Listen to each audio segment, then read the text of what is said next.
2026년부터 바뀌는 지방세제에 대해서도 함께 알아보겠습니다. 인구 감소 지역에 대해서도 혜택이 늘어나는데요. 올해부터는요, 지방에 있는 부동산 경기를 살려주기 위해서 세제 혜택이 대폭 강화가 됩니다. 먼저 지방에 있는데 준공도 했어요. 준공도 했는데 아직도 분양이 안 된 미분양 아파트를 사게 되면요, 취득세를 최대 50%까지 감면을 받을 수가 있습니다. 아파트 다 되는 건 아니고요. 대상은요, 전용 면적 85제곱미터 이하, 그리고 취득가액이 6억 원이 안 되는 6억 원 이하의 아파트예요. 게다가요, 이 아파트는요, 1년간 한시적으로 다주택자 취득세 중과세에서도 제외가 되게 됩니다. 그러니까요, 이미 내가 집이 있다고 하더라도 다주택자에 대해서 우리가 과세하는 중과세 없이 취득을 할 수 있다는 얘기예요. 그리고요, 인구 감소 지역에 대해서 우리 두 번째 집이라고 해서 세컨드 홈 특례도 크게 확대가 됩니다. 무주택자, 내가 집이 없는 사람이라든지 집이 한 채만 있는 1주택자가 수도권이 아닌 이 인구 감소 지역 80개 곳에서 주택을 추가로 사면요, 양도소득세와 그리고 종합부동산세에서 계속해서 1주택자로 이 사람을 간주해주는 특례가 있는데요. 이 특례를 받을 수 있는 주택 기준이 있었어요. 근데 이 주택 기준이 대폭 넓어지게 됩니다.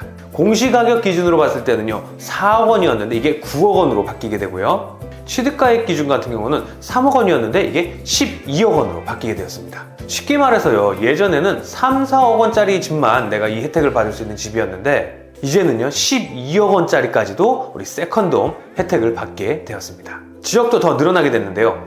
기존 인구 감소 지역 84곳에다가 강릉, 익산, 경주처럼 인구 감소 관심 지역 9곳까지도 추가가 되었어요. 그래서 지방에 별장이라든지 세컨드홈을 고려하시는 분들에게 혜택이 되게 되었습니다. 그리고 두 번째로는요, 빈집 있죠. 우리가 빈집에 대해서 활용하기 위해서 세금 제도도 더 늘어났는데요. 이게요, 지방에 빈집들이 있으면은 안전 문제도 생기고요, 동네 미관에도 보기 안 좋아지죠. 그런데요, 막상 그 빈집을 갖고 있는 집주인의 입장에서 봤을 때는요, 그걸 굳이 철거할 만한 이유가 별로 없었어요. 왜냐하면요, 이 집을 부수고 나면은 땅만 남게 되잖아요. 그러면은요, 오히려 세금이 더 많이 나가게 되었습니다. 그래서 집을 부실 이유가 하나도 없는 거죠. 그래서 올해부터는 이 빈집을 좀 정비하기 위해서 유도하기 위한 제도가 좀 생겼는데요. 가장 먼저 빈집을 철거하잖아요. 그럼 그 남아있는 토지에 대한 재산세를 5년 동안 50%를 감면을 해줍니다. 집을 부쉈다고, 집을 허물었다고 해서 세금이 더 많이 나가는 게 아니라 오히려 더 깎아주게 되었고요. 두 번째로는요, 빈집을 철거하고 나서 3년 이내에 그 땅 위에다가 새로운 주택을 짓게 되면, 아니면 건물을 짓게 되면요, 취득세도 깎아줘요.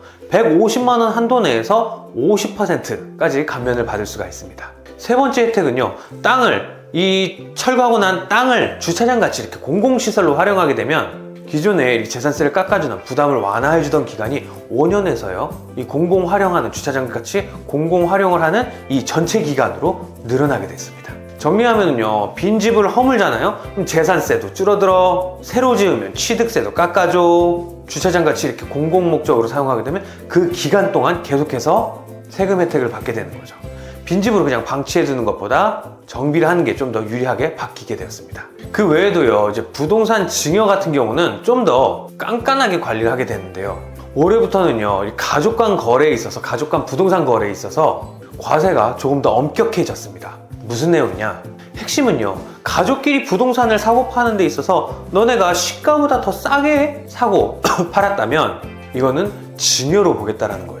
그래서 남편과 아내 같은 이런 배우자 관계라든지 아니면 부모 자녀 같은 이런 직계 좀비속 사이에서 주택을 서로 사고 팔 때요, 시가보다 현저하게 낮은 가격에 우리가 거래하게 되면 이걸 증여로 봐서 증여에 관련된 무상세율 3.5%를 적용을 하겠다는 거예요. 쉽게 말을 하면요, 아버지가 갖고 있던 10억짜리 집을 아들에게 5억에 팔게 되면, 예전 같은 경우라고 한다면요, 이게 사고 팔았으니까, 싸게 팔았다고 하더라도 사고 팔았으니까 이건 매매다. 그래서 매매에 맞는 취득세율, 이걸 적용을 했었어요. 그런데는요, 이제부터는 이거 사실 증여한 거 아니냐, 어떻게 10억짜리를 5억에 파느냐, 그래서 증여에 맞는 취득세율을 적용하게 됐습니다. 그래서 2026년 올해서부터는요, 취득세에도 이 거래가 부당하게 세금을 낮췄다? 그럼 이거 다시 볼 거야 라는 규정이 생기게 됐어요. 시가랑 이게 사고 팔았던 거래한 금액이 이 차이가 3억 이상 난다거나 아니면 5%